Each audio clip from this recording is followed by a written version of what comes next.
At the family meeting, they didn't save me a seat, then asked me to sign over my $900 million company. My sister smirked. "You owe us since you're the successful one." I stood up and froze every account they depended on. Let me explain how we got to this point, because what my family didn't realize was that they'd just insulted the CEO of Blue Harbor Industries, a logistics empire that generated $900 million in annual revenue while secretly funding their comfortable lifestyle for the past 8 years. I'm Teresa Quinlan, and I built my fortune from nothing. What started as a drop-shipping experiment in my Denver apartment became a multi-channel logistics network serving clients across 6 countries. I own fulfillment centers in 12 states, hold patents on inventory optimization software worth $50 million alone, and employ over 2,400 people who actually respect my leadership. But my family never knew any of this. To them, I was just quiet. Teresa, who lived in Austin and worked in tech stuff. They assumed I was scraping by on some middle management salary while they lived off what they believed was my father's pension and my sister Valora's marketing consulting income. The truth was more complicated. For 8 years, I'd been anonymously funding their lifestyle through shell companies and trust accounts. I covered my parents' $2,840 monthly mortgage, their $580 monthly car payments, and various emergency expenses that somehow always materialized right before luxury vacations. When my brother Lucas's first business venture collapsed, I transferred $2 million through a fake investor to keep him afloat.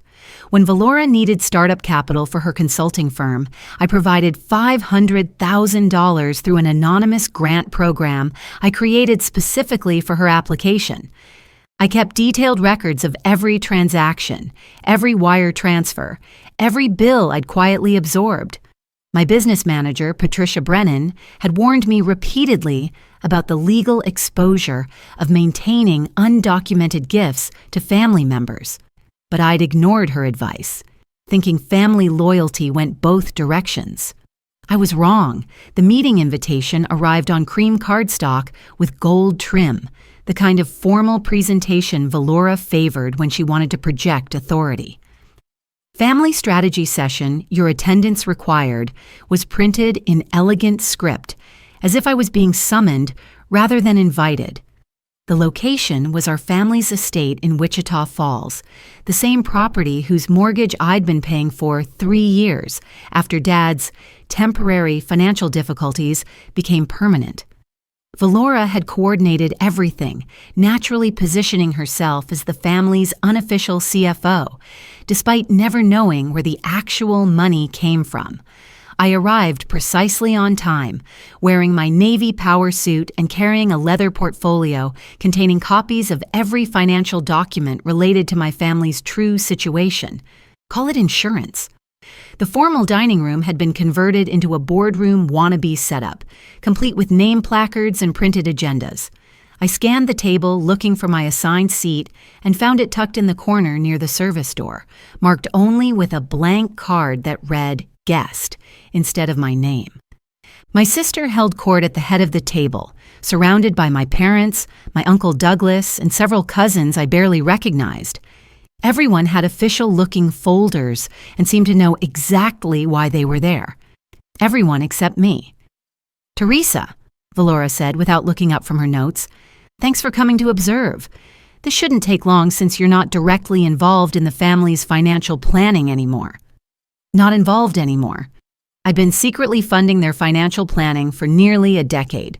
She clicked through a presentation showing asset distribution charts and trust fund allocations. My name appeared briefly on one slide labeled "Inactive Holdings," before being wipe animated away like I'd never existed. Several cousins glanced my way with poorly concealed pity, as if I was some charity case being gently excluded from adult conversations. Then came the main event. Valora slid a folder across the table toward me with practiced nonchalance. "This just acknowledges your awareness of the asset restructuring we're implementing.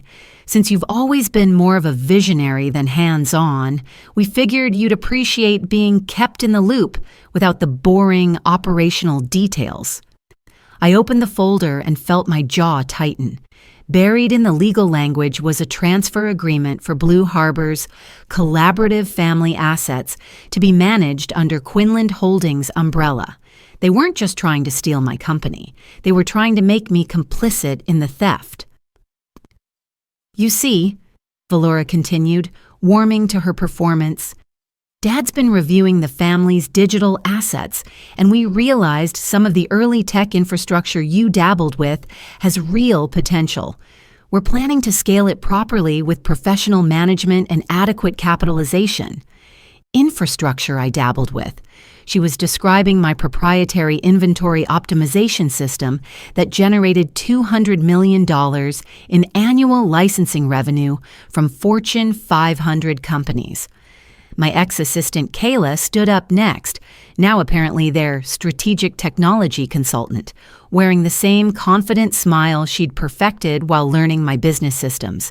She clicked through slides showing my interface designs, my logistics flowcharts, my process automation scripts, all slightly rebranded under Quinlan Future Holdings. The presentation concluded with my own quote about operational efficiency, the one I'd written on a Post-it note 3 years ago that somehow became Kayla's closing line, about how true innovation happens when visionaries step back and let implementers execute. My Uncle Douglas leaned over as Kayla finished her pitch. Pretty impressive what young people can build these days. Valora's really assembled a team. I stared at him for a long moment. Absolutely fascinating what they can build. Truly original work. That's when Valora delivered the line that changed everything. She slid a pen toward me with that patronizing smile I remembered from childhood. Don't worry, Teresa. You owe us since you're the successful one, right? Family takes care of family. Successful one. They still thought I was some mid-level tech worker, grateful to be included in their financial planning. I stood up slowly, leaving the unsigned papers on the table. You're absolutely right, Valora. Family should take care of family. I walked out without another word, got in my Tesla Model S Plaid, and drove straight to my Austin headquarters while calling my attorney on the way. Patricia, it's Teresa. I need you to activate the family asset freeze protocol we discussed, effective immediately. Are you sure? Once we trigger those stops, there's no walking it back quietly.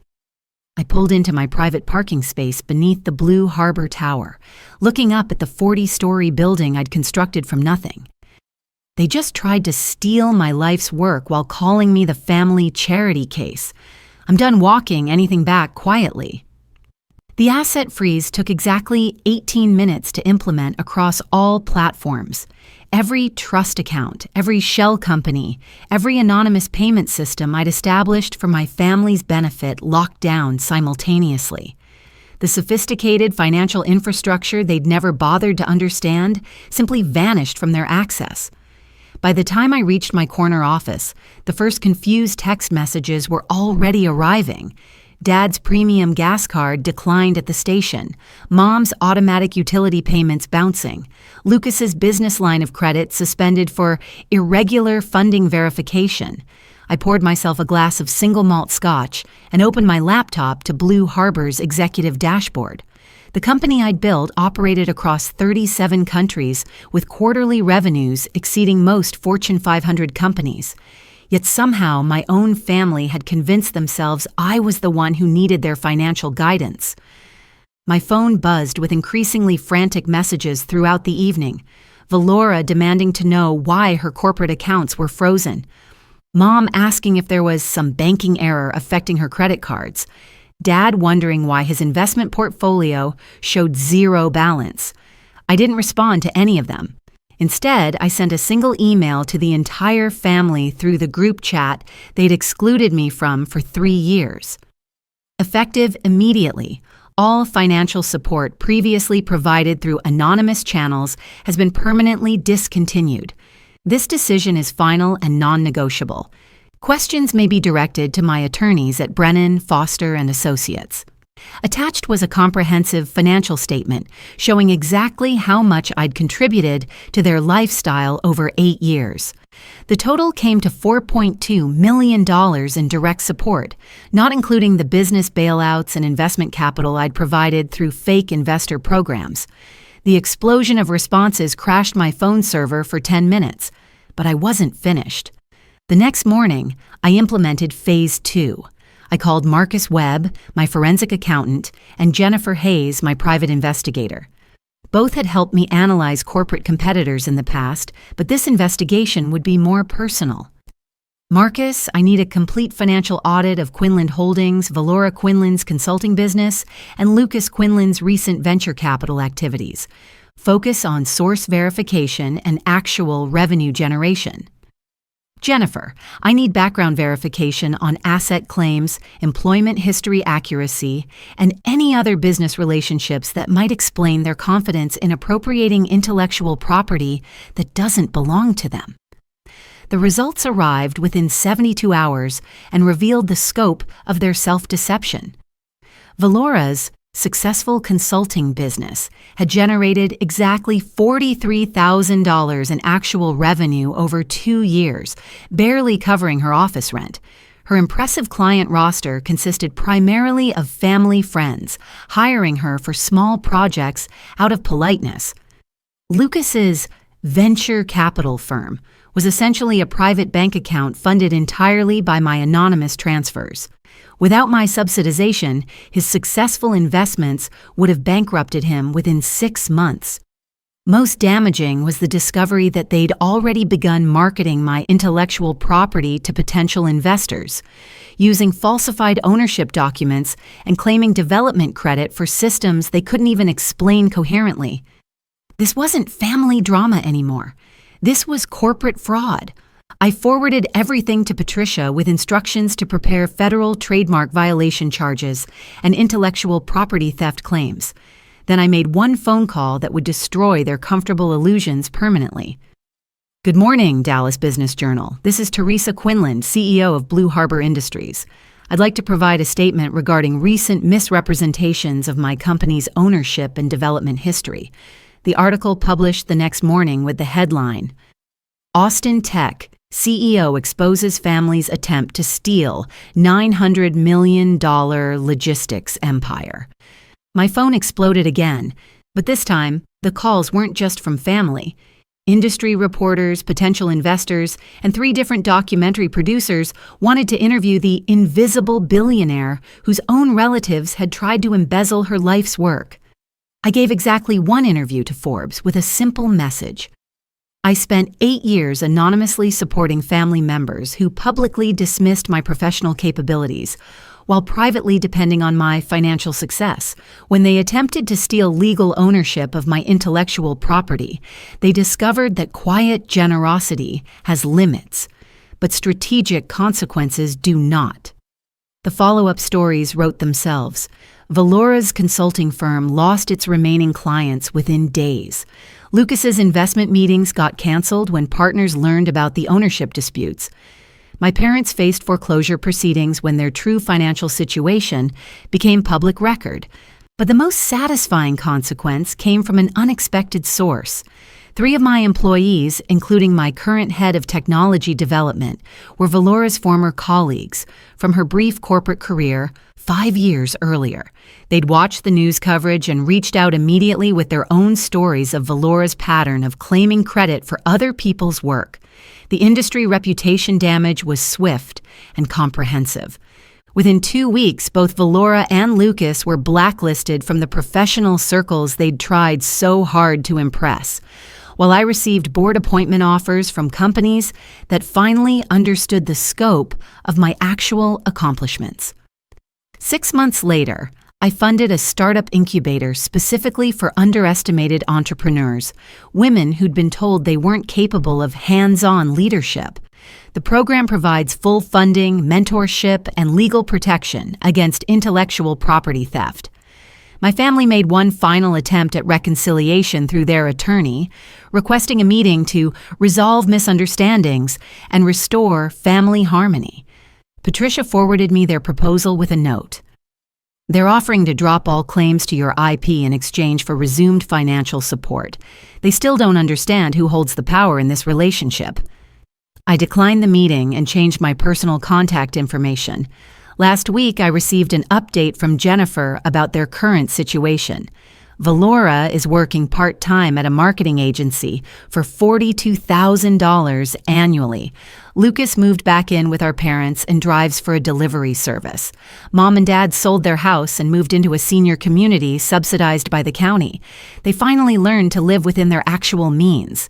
Meanwhile, Blue Harbor just announced a $2.3 billion acquisition deal with Amazon, making me one of the youngest women ever to achieve that level of liquidity.